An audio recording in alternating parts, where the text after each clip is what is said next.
win the NFC South.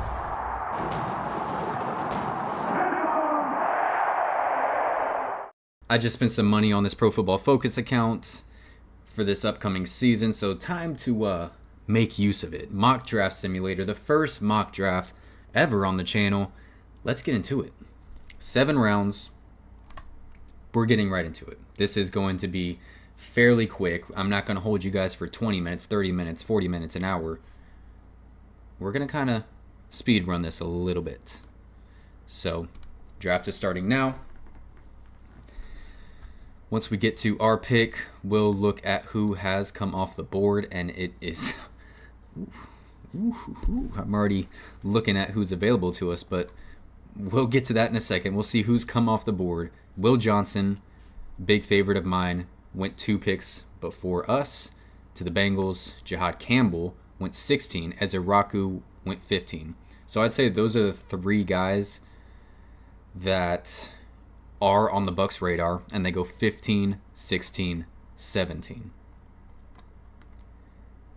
And yeah, that looks about right. So moving over, I'm already smiling, I'm already grinning. Malachi Starks and Mike Green are our 2 options here. I'll leave it at that. Those are going to be our 2 guys to take a look at. Malachi Starks, he's a guy that I just talked about in my recent video as one of the best options for the Buccaneers, realistically, in the first round of the NFL draft. Bottom line, Starks was a playmaker in the SEC for 3 straight seasons, brings good football IQ, tackling, and movement ability to play free, strong, and slot. Very versatile. He isn't a rare athlete, but he's a starting caliber player for the back end of any defense. Fantastic option there. For safety, if you wanted to go that route, the whole Tyke Smith situation, are they going to move him to safety? Are they going to keep him at nickel? Probably depends on the personnel that they get in this draft and who falls where. Now the other guy, Mike Green, who I didn't even talk about in my last video, going over the best options for the Bucs realistically, because I didn't think Mike Green would be there. And I still don't believe Mike Green will be there. You look at his grades, they're elite all around. 91.4 pass rush grade, 90.2 run defense grade. He's a baller. 17 sacks last season. 6'4", 250. Bottom line, Green has only 2 years of starting experience and not the best competition, which is fair, playing at Marshall, to measure NFL talent over the past 2 seasons. However, he absolutely dominated the way you'd want a future NFL player to win, with elite pass rush and run defense grades, putting him in the 90th percentile. Yeah. We're going to go with Mike Green. Edge continues to be a need for the Buccaneers until proven otherwise. I'm going to keep saying that until I'm proven otherwise. And that's who we're taking with our first pick in the 2025 draft. I can't believe I forgot to press the button before I made the pick. Okay. Now, since we got Edge out of the way, we can cross that off the list for the rest of the draft. Fair? Next 2 biggest needs, corner and linebacker. So, we got a couple options here. Demetrius Knight Jr., very good, very strong option. 25 years old, so he's a bit up there in age in terms of guys coming out of the NFL draft. Like, we just looked at a couple guys in the first round, and they were about 21 years old, so that's 4 years. I mean, you think once he's off his rookie contract, he's already nearing 30 years old. It is a negative in my eyes. Very strong run defense. 85 there. Pass rush or pass coverage, it's at a 75, which seems about average. I can't say I'm the highest on Demetrius Knight Jr. He's a good option for sure, but I think I'm going to look elsewhere. And elsewhere is probably Darian Porter.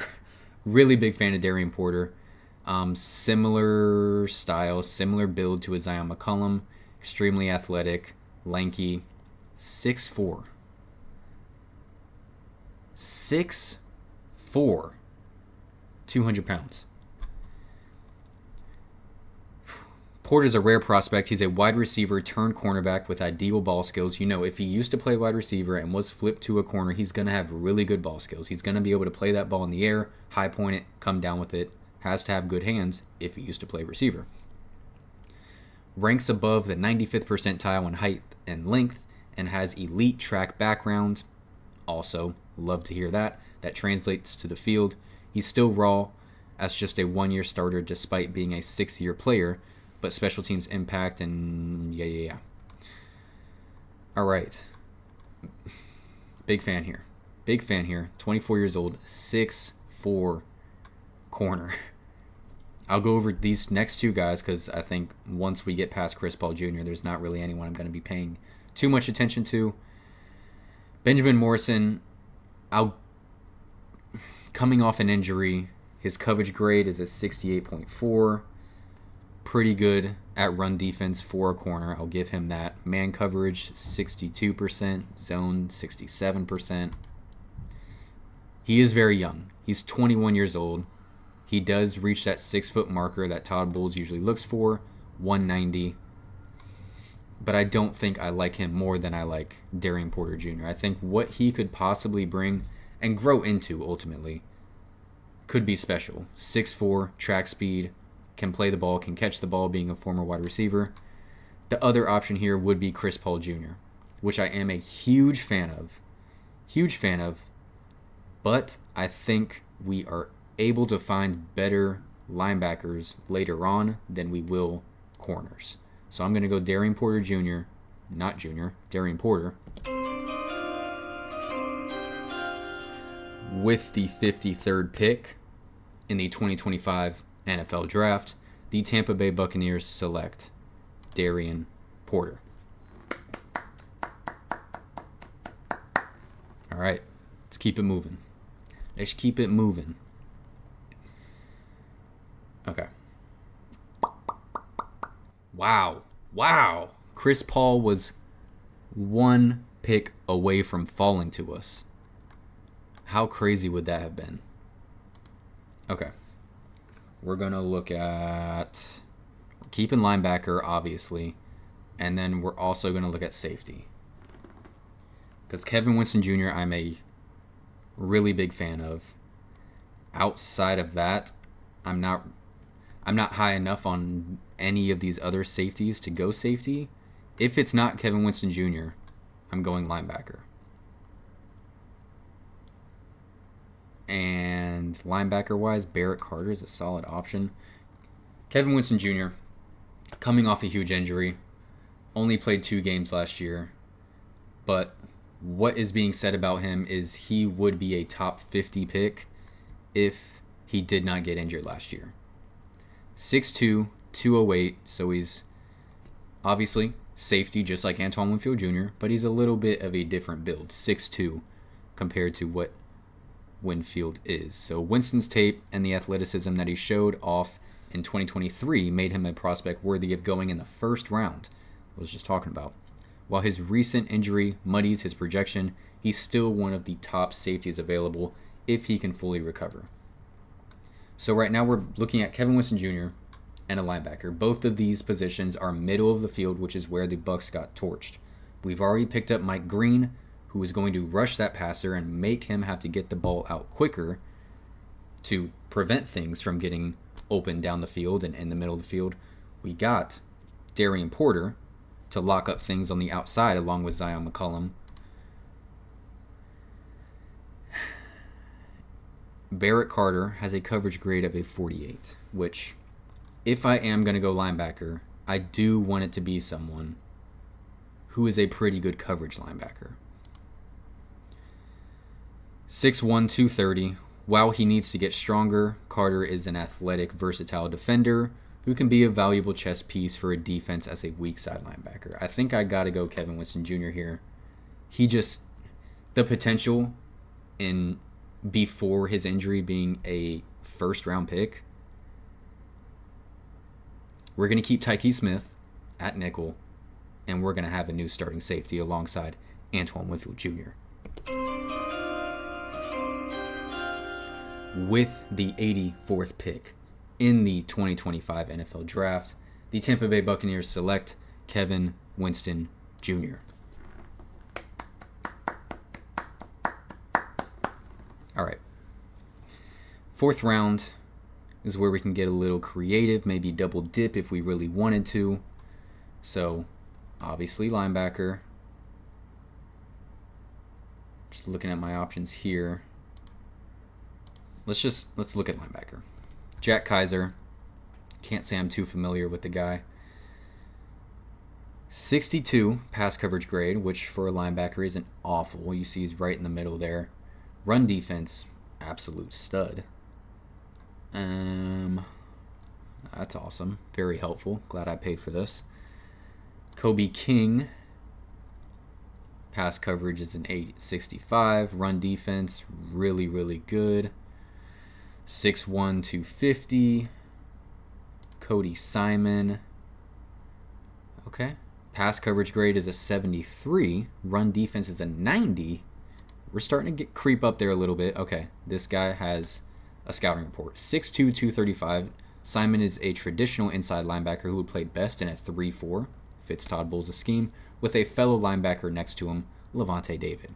His length and overall athletic limitations likely make him a rotational and reserve linebacker who plays soundly to round out a depth chart, which, if we're going into next season saying it's Levante and Servase Dennis as the starters, based on who I've picked so far, I think that fits his bill. I think Cody Simon could be a fit in the 4th round. Cody Lindenberg.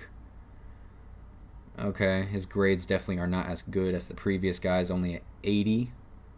For a linebacker, I wouldn't call that anything great. He is 6'3", 240. Good size on him. Jay Higgins. Holy shit. So, 91 coverage grade as a linebacker. 76 run defense. Could be better there. But 91, when we're looking to fill needs on this Buccaneers defense, my goodness, that is it. Okay. Primarily playing in the box, but he does have a good amount of experience in the slot, which is also good to see. 6'2", 230. He's the leader of the pack for the linebackers, and I'm going to call it there with Jay Higgins. The thing is, they have him ranked at 213. Could we pick up a better overall player and still have Jay Higgins in the 5th round? We're in the 4th, right? Yes, we're in the 4th. So let's look at another corner. We need depth there. I swear if I got to see Josh Hayes or Tyreek Funderburk starting a game. Let's go wide receiver. Why not?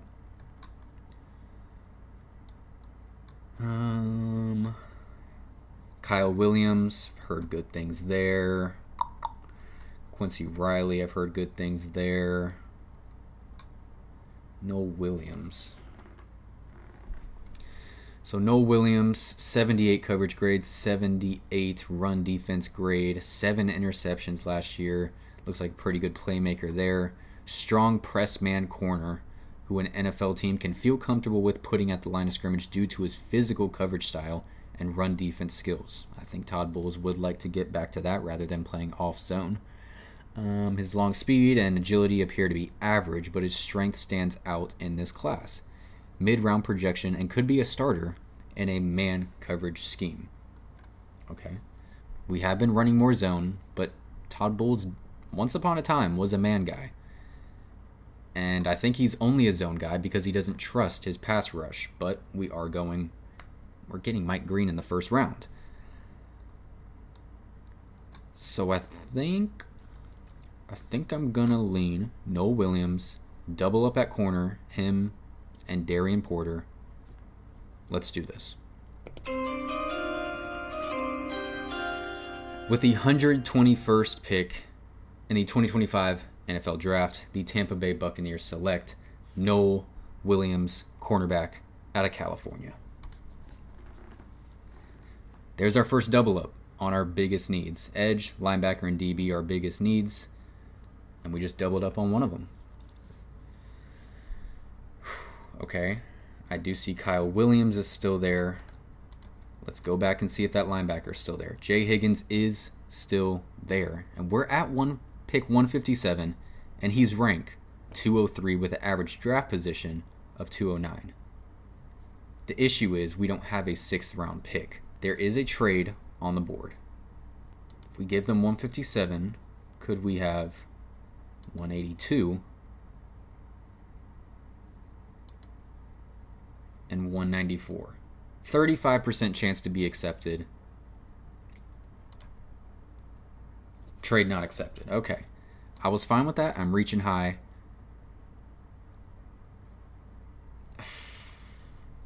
Gosh, do I want to do this? All right, let's go back. Linebacker and wide receiver.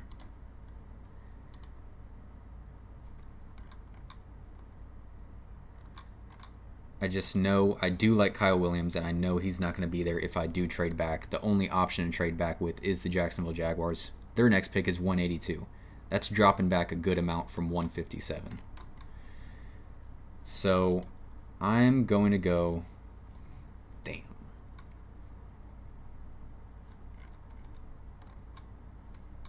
What other wide receivers are on the board? Maybe I am holding you guys for 20 minutes. I'm sorry. I lied. Okay. I know what I'm going to do. I'm going to select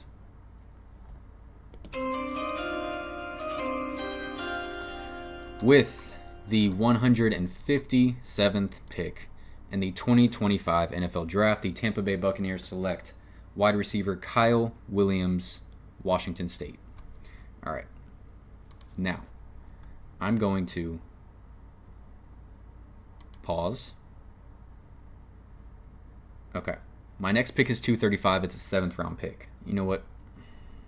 I actually can't do this. I mean, I could cheat and use 2026 or a 2027 pick, but I'm not going to do that. That seems a little bit cheap. Doesn't look like we're getting our linebacker. We'll take a peek at some of these guys. But looking for someone with some type of... Okay, 71's pretty good. Jalen Walker here. 6'1", 218. Definitely pretty small. Okay. 76 coverage grade here. It's a size looking like 6'3", 230. I'm not mad at this. I'll go with this guy. It's the 7th round. It is what it is. I just disrespected him. Good Lord. And it just went away. I'm sorry, bro. I already forgot your name. With the 235th pick in the 2025 NFL Draft, the Tampa Bay Buccaneers select linebacker Kane Medrano, UCLA. All right. It's a pretty good grade. I would be happy with this draft. You get your stud pass rush. You sure up the secondary. I mean, you sure up the secondary. Darian Porter Jr. in the 2nd round. A 1st round talent and Kevin Winston Jr. in the 3rd round. Noah Williams in the 4th. Just in case something tragic happens like last year, you got Kyle Williams, who's one of the most underrated wide receivers in this draft.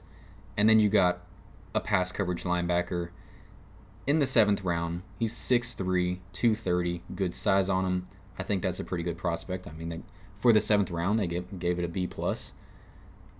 Overall draft grade is an A. The draft is actually 3 weeks away from today. So I'll be doing one next week. I'll be doing the one the following week. And then I will be doing one the day before the draft. So I will continue to switch things up to make it more difficult. So next week, I might say I have to draft a linebacker in the first 2 rounds to switch things up here, where I definitely went edge first and then just absolutely drilled into our secondary. So we'll switch things up. It's a mock draft. You're supposed to experiment. You're supposed to have fun with it, and I did. Hope you guys did too. Thank you guys so much for watching. Please like and subscribe if you have not already. Go Bucs, and y'all have a blessed one.